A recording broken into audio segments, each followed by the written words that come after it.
This is Boomer Life on CL 650. Welcome back to the program. I'm Sterling Fox, joined in studio by registered audiologist Dr. Ted Venema from NextGen and Mainland Hearing.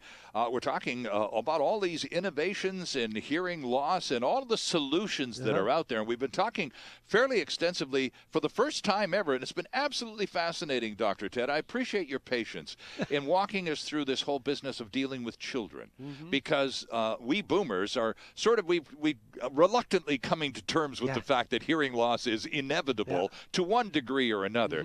But when you're talking little kids, it's a whole other ballgame. But now we're talking hearing aids. And we started by, at the end of a description of the hearing test of children and infants, I asked you about, well, is there a special category of hearing aids for those little squirts? And you said, well, no, not really, aside from the fact that it's about size and that they have smaller ear canals than the rest of us grown-ups. That's right. Is that the only major difference? Yeah, and how you set the baby's hearing aids, because in a smaller ear canal, the various decibels coming out are going to be louder than they would be in a larger ear canal. Right. You know what I mean?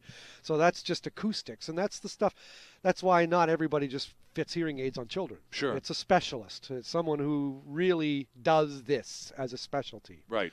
And these are pediatric audiologists, and you won't find them on every street corner or in a mall. They'll be usually at a hospital or a health I was just going to say, because the difference is when I go to NextGen and get hearing aids after a hearing test, and it's been determined that I should get them, well, then I'm going to go back for probably 3 or 4 or more visits over the course of the first 6 weeks or 2 months as they get fine-tuned to precisely what my needs are and my personal condition. And that gets done on the basis of I come back going, you know, throughout the past week, I've been hearing this weird noise. Can we get rid of that? Well, you and I can have that conversation as adults, but how's a 2-year-old going to have that conversation? What we do is we take the hearing aid, put it in the child's ear, a small tube inserted underneath the hearing aid, and we measure the sound coming out of that hearing aid, and we know what the loudness of the sound coming in the child's hearing aid is. Okay, and we draw a map of the child's hearing levels,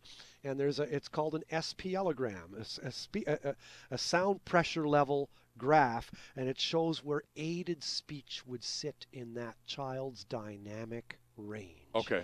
And that phrase, dynamic range, let's describe that, because I think that's really the issue here. Okay.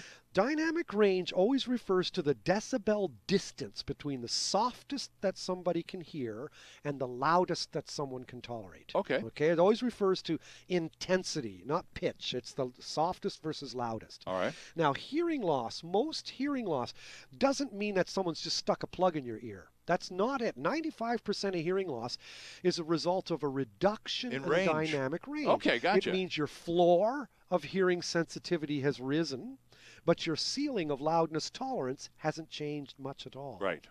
And so your decibel distance is now, instead of being from 0 decibels, really soft, up to 100, which is too loud, now you're at 50 decibels is very soft. So and your 100 range, is your still range is too cut loud. in half. Yes. Right. And so with a baby or with an adult, with anybody, you're looking at the map of their dynamic range, and your mission as an audiologist is to determine where does aided speech sit.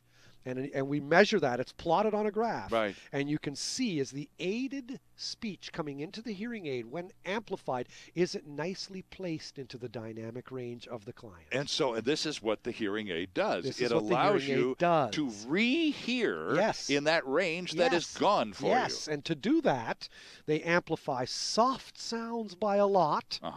And then as the sound coming into the hearing aid gets louder and louder and louder, the hearing aid automatically backs off. Right. Because let's face it, if a 100 decibel sound comes in the hearing aid, you don't want to amplify that at all. Right. Okay? So you want the hearing aid to back off automatically. That takes sophistication.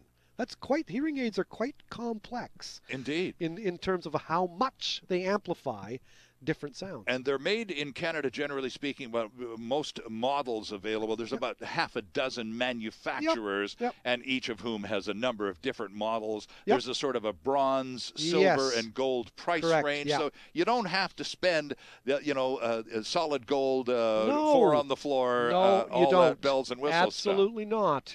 It's what best fits your lifestyle. Right. I mean, some people want a hearing aid that'll wake them up in the morning and make coffee. Mm-hmm. So you don't need all the bells and whistles. Now, you also mentioned, we've only got about a minute here, but you also mentioned something earlier about 21 days. Yes. You could get a hearing aid and basically just walk around with it, Yeah. try it out for 21 That's days. the Next Gen Mainland Hearing Challenge. What Okay. we do is we offer anybody coming in through the door, if it's seen that you could benefit from hearing aids, we find the style that best suits you and we set you free. You've got them for 3 weeks. We'd like to see you after a week, see you after 2 weeks, check out how things are going. Just fine-tune everything, right? But only at the end of 21 days. If you wanted to return them, you can. Mm-hmm. You haven't given us anything, Right. like not a dime.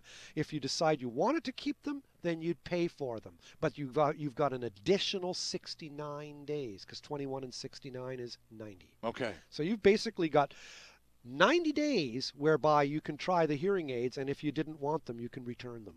All right. So And all of this after a free hearing yeah, test. exactly. Not exactly what you call a huge commitment there. Nope. To just eat for no other reason, and I keep coming back to this. I'm so glad I had a hearing test. Yeah. Only because now, for the first time ever, I know what's going on. Exactly. It's the information. It is. And it's the information age, is isn't it? power. Yeah, you got it. Dr. Ted Venema, audiologist with Next Gen and Mainland Hearing Centers. Check him out online. Next Gen is NEXGEN Hearing.com and MainlandHearing.com as well. Dr. Ted, always a pleasure. Yep, Lots of fun. you got and it. tremendous information. See you next time. You bet. Back again soon on Boomer Life.